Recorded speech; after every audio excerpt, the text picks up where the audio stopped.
And that's exactly what she said. That's not preacher speak. That's exactly what she says. One thing I love about her, she's one of the most patient people I know on this planet. She has to be married to me. But I'll see you after church. But anyway, that's just like what she said, because I go in there and I want to punch people's lights out for talking to my wife like that, right? Cussing at her. I don't know if I told this story before.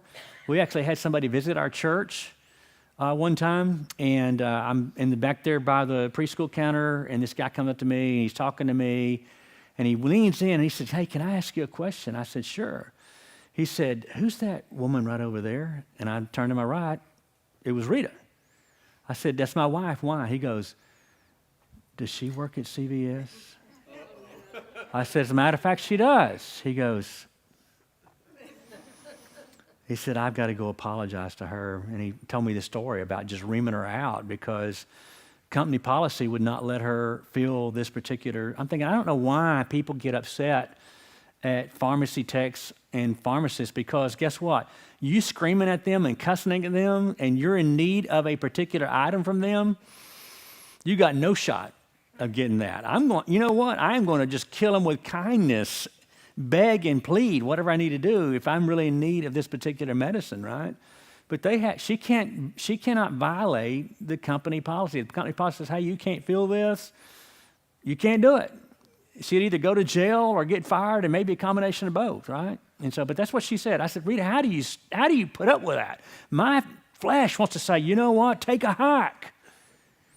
But she said, "You know, Bill, I try to be Jesus to them." I think, wow. If you're in the medical field, period, you get cussed out. Oh, I'm sure. You get cussed out in the ministry field too. Or get the one finger salute, like I think I told y'all that one time I got. That's because you can't drive, right? Had nothing to do with my driving. You're going to be seeing him after church. Had nothing to be. Yeah, Barbara see me after church. Okay, we'll go together. We've talked about the what of kindness. We've talked about the why of kindness. We talked about the when of kindness. Now, let's look at this. Let's step it up a minute. The where of kindness.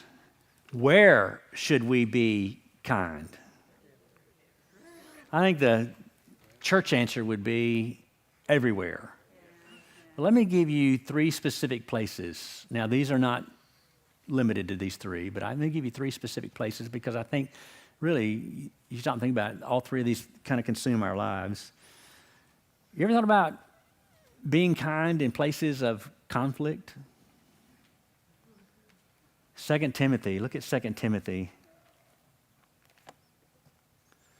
chapter 2, verse 24.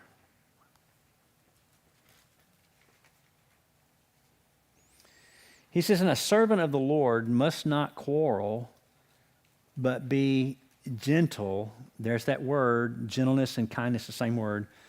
But be kind to, y'all see that word?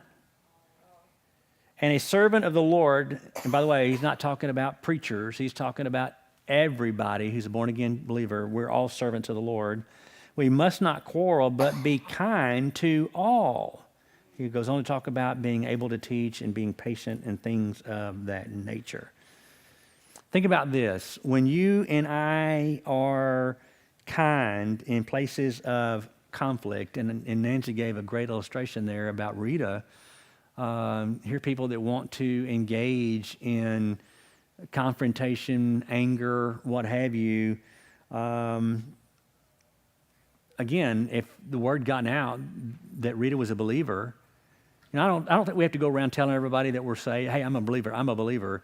If you're having to tell everybody that all the time, then there may be a problem that, you know what, why aren't you showing it?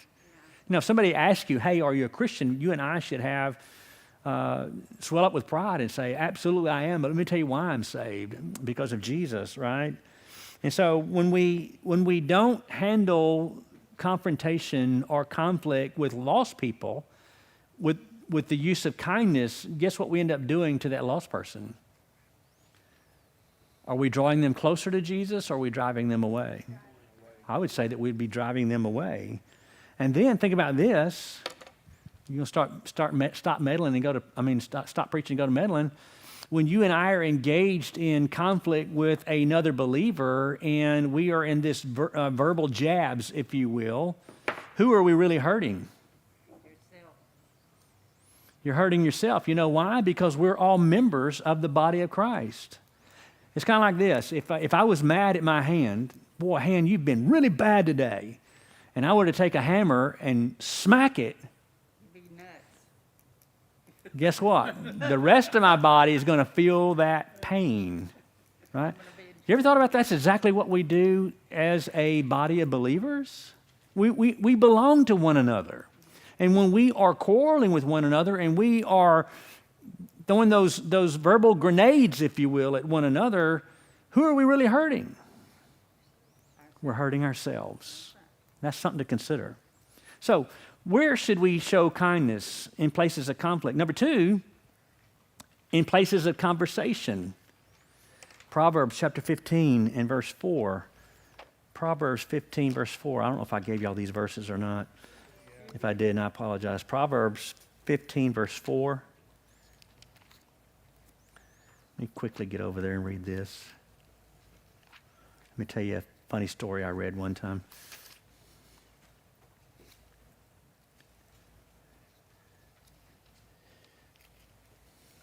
Here's what he says. Proverbs 15 verse 24 says, "The way of life winds upward for the wise, that he may turn away from hell below." And I don't think that's verse 4. It's wrong word. I think, man, that's not the right word. Here it is. Proverbs 15 verse 4, not 24. Did I give y'all 24? No. Okay. I don't know why I was reading verse. I said 24, but I meant 4. It says, "A wholesome tongue," now watch this, "is a tree of" what? Life. "But perversiveness in it," what does it do? It literally breaks the spirit. Heard about a trucker who was, he'd been driving all night long, and he was just tired and hungry and just really had a very difficult day with the stops that he'd made and things of that nature. And he went into one of these greasy spoon cafes. It was kind of the 24 hours, and the waitress had been there more hours than she really wanted, and she was tired and ready to go home. Here comes a customer, and she comes up and she basically throws a menu down at his lap and just says, "What do you want?" He said, "I'll tell you what, I want some scrambled eggs and a kind word." So she took it, came back. A few minutes later, she came back and basically dropped the plate there. There's your scrambled eggs. He said, "Where's my kind words?" To which she said, "Don't eat the eggs." All right. Some of y'all get that when you get home. But the point being is, we need to be kind in our conversations. When you go out to eat, and Rita and I go out to eat far more than we really should, but we do. And I always try to be kind to my waiters and waitresses, right? I don't always do this, but sometimes I try to ask them, "Hey, how's your day going?" If it gets around to it, "Hey, is there anything I can pray with? We're getting ready to pray over our food. Can I pray for you about any specific thing?" And sometimes they will just stop and literally break down and start crying because they're bearing a heavy burden, right? As many times as I've done that, no one has ever turned me down. I don't believe I ever have anybody said, "No, thank you, I'm good." We've actually had, when Holly's asked that, and you want to pray with us, and they'll stay at the table with us. Really? Yeah. Yeah. I haven't always had them do that, but I've definitely had them stand there while I pray for them. I said, "Let me pray for you right now." Yeah. Yeah. Yeah. So in places of conflict, in places of conversation, okay? What about in places of compassion? In places of compassion. Philippians chapter 2 and verse 4. I know we're playing Bible ping pong here. We're going back and forth. And that was my last pastor, for those of you who don't know. Not been there very long at all. Had a guy, a single man, come and visit our church. He attended Sunday school, attended church, and left. But I got a letter from him in the mail. And he said, "Pastor Coffey, I know you don't know who I am, but let me explain to you who I am." He said, man, I came to your church, visited Sunday school, and he said the Sunday school lesson was really good. He said, attended the worship service. He said the music was really good. He said, the message you preached, it just seemed like it was just ready for me.